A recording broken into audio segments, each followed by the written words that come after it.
গুরুত্ব বাড়ল মোদির আলিপুরদুয়ারে সফরের। জনসভার পাশাপাশি রয়েছে প্রশাসনিক বৈঠকও।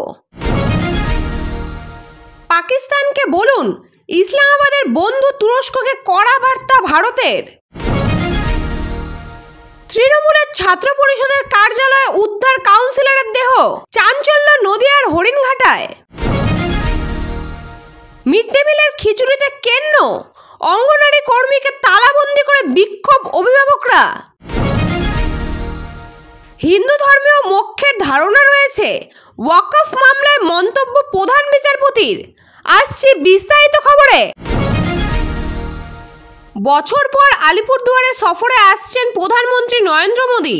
সম্প্রতি পহেলগাঁওয়ে জঙ্গি হামলার পাল্টা পাকিস্তানকে সবক শেখাতে মোদী সরকারের অপারেশন সিঁদুর কোমর ভেঙে গিয়েছে সন্ত্রাসবাদী সংগঠনগুলির।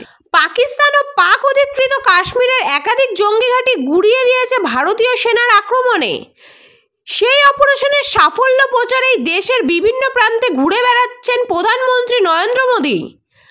আগামী 29শে মে বৃহস্পতিবার আলিপুরদুয়ারের প্যারেড গ্রাউন্ডে তার জনসভা। তবে শুধু জনসভাই নয়, ওই দিন মোদী প্রশাসনিক সভাও করবেন। তার জন্য তৈরি হচ্ছে আলাদা মঞ্চ। মোদীর সফরে এক সপ্তাহ আগে এলাকা পরিদর্শন করে এই নতুন খবর শোনালেন আলিপুরদুয়ারের বিজেপি সাংসদ মনোজ টিগ্গা। শেষবার প্রধানমন্ত্রী আলিপুরদুয়ারে এসেছিলেন সেই 2016 সালে বিধানসভা নির্বাচনের প্রচারে। তারপর 2019, 2021, 2024 সালের নির্বাচনের আগে কখনো সীমান্তে এই জেলায় যাননি প্রধানমন্ত্রী। এবার 26-এর বিধানসভা নির্বাচনের আগে ফের আলিপুরদুয়ারে আসছেন তিনি। নানা দিক থেকে এই সফর অত্যন্ত গুরুত্বপূর্ণ। আগামী 29 তারিখ প্যারেড গ্রাউন্ডে অপারেশন সিঁদুরের সাফল্য বর্ণনা করে জনসভা করবেন মোদী। শুধু তাই নয়, একই দিনে সেখানে প্রশাসনিক সভাও করবেন। আজ এলাকা পরিদর্শন করে এমনই জানালেন বিজেপি সাংসদ মনোজ টিগ্গা। পাকিস্তানের বন্ধু তুরস্ককে কড়া বার্তা দিল ভারত।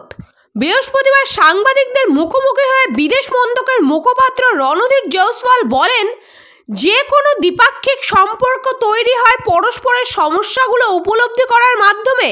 তাই ভারত আশা করে সীমান্ত সন্ত্রাস বন্ধ করতে ইসলামাবাদকে বোঝাবে। ভারত ও পাকিস্তানের মধ্যে চলা সামরিক সংঘাতে গদ্দারি করেছে তুরস্ক। ভারতের হামলা চালাতে শুধু ড্রোন দিয়ে সাহায্য নয়, পাকিস্তানের সেনাও পাঠিয়েছিলেন তারা। চাঞ্চল্যকর এই তথ্য প্রকাশ্যে আসতেই দুমুখো সাপ তুরস্ককে বিরুদ্ধে কড়া পদক্ষেপের দাবি উঠছে সর্বস্তরে। সে দেশে বেড়াতে যাওয়ার পরিকল্পনা বাতিল করতে থাকেন ভারতীয় পর্যটকরা। নেট দুনিয়ায় ট্রেন্ডিং হয় বয়কট তুরস্ক। তবে পাকপ্রীতি নিয়ে এতদিন তুরস্ককে সরাসরি কোনো বার্তা দেননি ভারত। বৃহস্পতিবার পহেলগাঁওয়ে জঙ্গি হামলার 1 মাস পূর্তি হয়েছে। এদিন সপ্তাহখানিক সাংবাদিক বৈঠকে এসে বিদেশ মন্ত্রকের মুখপাত্রর কথায় উঠে এলো তুরস্কের সঙ্গে পাকিস্তানের ঘনিষ্ঠর কথা। জয়সওয়াল বলেন, আমরা আশা করি তুরস্ক অত্যন্ত দৃঢ়ভাবে পাকিস্তানকে বোঝাবে যেন ইসলামাবাদ সীমান্তে সন্ত্রাস মদত দেওয়া বন্ধ করে। বছরের পর বছর ধরে তারা যেভাবে সন্ত্রাসকে লালন করেছেন তা শেষ করার জন্য উপযুক্ত পদক্ষেপ করবে। ইসলামাবাদকে সেটা বোঝাবে তুরস্ক। কল্যাণীর হরিণঘাটায় আত্মঘাতী তৃণমূল কাউন্সিলর। বৃহস্পতিবার সন্ধ্যায় হরিণঘাটে তৃণমূল ছাত্র পরিষদের কার্যালয়ে উদ্ধার ঝুলন্ত দেহ। ঘটনায় চাঞ্চল্য এলাকায়। মৃত্যুতে হতবাক সকলে। আত্মহত্যা নাকি অন্য কিছু তা নিয়ে প্রশ্ন উঠছে। এই বিষয়ে মুখে কুলু বেড়েছে জেলা ও তৃণমূল নেতৃত্ব। আত্মঘাতী তৃণমূল নেতার নাম রাকেশ পাড়ই। তিনি হরিণঘাটা পৌরসভার 2 নম্বর ওয়ার্ডের তৃণমূল কাউন্সিলর ছিলেন। পাশাপাশি তৃণমূল ছাত্র পরিষদের নেতাও ছিলেন। বৃহস্পতিবার সন্ধ্যায় হরিণঘাটা মোহনপুর বিধানচন্দ্র কৃষি বিশ্ববিদ্যালয় সংলগ্ন তৃণমূল ছাত্র পরিষদের কার্যালয়ে ফাঁস দেওয়া ঝুলন্ত দেহ উদ্ধার হয় রাকেশের। তার সহকর্মীরাই প্রথম তাকে ঝুলন্ত অবস্থায় দেখতে পান। সঙ্গে সঙ্গে খবর দেওয়া হয় মোহনপুর পুলিশ ফাঁড়িতে। পুলিশ এসে মৃতদেহ উদ্ধার করে নিয়ে যায় হরিণঘাটা গ্রামীণ হাসপাতালে। সেখানে কর্তব্যরত চিকিৎসকরা রাকেশকে মৃত বলে ঘোষণা করে। খবর পাওয়ার পর একে একে হাসপাতালে ভিড় জমাতে শুরু করে তৃণমূলের একাধিক নেতৃত্ব কর্মীরা। সামাজিক মাধ্যমে তার মৃত্যুতে শোক প্রকাশ করেছেন জেলার তৃণমূল নেতৃত্ব। মিড ডে মিলের খিচুড়িতে কেন্ন, নজর পড়তেই অভিভাবক ও স্থানীয়দের বিক্ষোভে উত্তাল পূর্বস্থলীর চুপির অঙ্গনারী কেন্দ্রে। অভিযোগ, একটি ঘরে বন্দি করে দেওয়া হয় অঙ্গনারীর কর্মীকে। বিক্ষুব্ধদের অভিযোগ যে নিম্নমানের পোকা ধরা চাল দিয়ে দীর্ঘদিন ধরে রান্না হতো ওই অঙ্গনারীতে। অভিযোগ জানিয়েও কাজ হয়নি।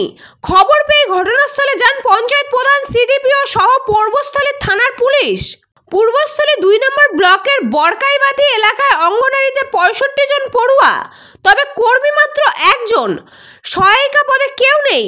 এই কারণে খুদেদের পড়ানো থেকে তাদের জন্য খিচুড়ি তৈরি সবটাই করেন ওই একজন কর্মী। ফলে একাধিক অভিযোগও ছিল। এরই মাঝে গত বুধবার বাচ্চাদের খিচুড়িতে মেলে কেন্ন। এর জেরেই বৃহস্পতিবারের তুল কালাম কাণ্ড। পোকা ধরা চাল দিয়ে রান্নার অভিযোগ তুলে অভিভাবক ও স্থানীয় মানুষজন প্রতিবাদে সরব হন। কোনো সুদুত্তর না মেলায় অঙ্গনারী কর্মী প্রতিমা সাহাকে তালাবন্দি করে রাখা হয়। সংশোধিত ওয়াকফ আইন সংক্রান্ত মামলা শুনানি উঠে এলো হিন্দুদের মোক্ষলাভের প্রসঙ্গেও। প্রধান বিচারপতি মনে করালেন, হিন্দু ধর্মে মোক্ষের ধারণা রয়েছে। প্রসঙ্গত, প্রধান বিচারপতির এজলাসে এদিনেই শেষ হলো শুনানি। টানা 3 দিন ধরে সব পক্ষের বক্তব্য শোনার পর অন্তর্বর্তী রায়দান স্থগিত রেখেছে শীর্ষ আদালত। এদিনের শুনানির সময় পিটিশনারদের আইনজীবী কপিল সিব্বল বলেন, ওয়াকফ হলো পরকালের জন্য ঈশ্বরের প্রতি উৎসর্গ, অন্যদের মতো নয়। ওয়াকফ হলো ঈশ্বরের প্রতি দান। দান হয় এক সম্প্রদায়ের প্রতি। ওয়াকফ হলো ঈশ্বরের প্রতি উৎসর্গ। এটি ভবিষ্যতের জন্য, আধ্যাত্মিক সুবিধার জন্য। তখন প্রধান বিচারপতি বলেন, এটা সব ধর্মের অভিন্ন অঙ্গ। জবাবে সিব্বল বলেন, কিন্তু এটা ঈশ্বরের জন্য দান নয়। একবার ওয়াকফ হয়ে গেলে সর্বদা ওয়াকফ হয়ে থাকে। এরপরই তার দাবি প্রতিক্রিয়ায় প্রধান বিচারপতি বলেন, হিন্দু ধর্মের মোক্ষের ধারণা রয়েছে। পরে সলিসিটর জেনারেল তুষার মেহতা বলেন, ওয়াকফ ইসলামিক ধারণা, কিন্তু এটা ইসলামের অপরিহার্য অংশ নয়। ওয়াকফ আসলে ইসলামের দান ছাড়া কিছুই নয়। দেখা যাচ্ছে দান প্রতিটি ধর্মেরই অংশ এবং এটা খ্রিস্টান ধর্মেও রয়েছে। হিন্দুদেরও দানের পদ্ধতি রয়েছে, শিখদেরও আছে।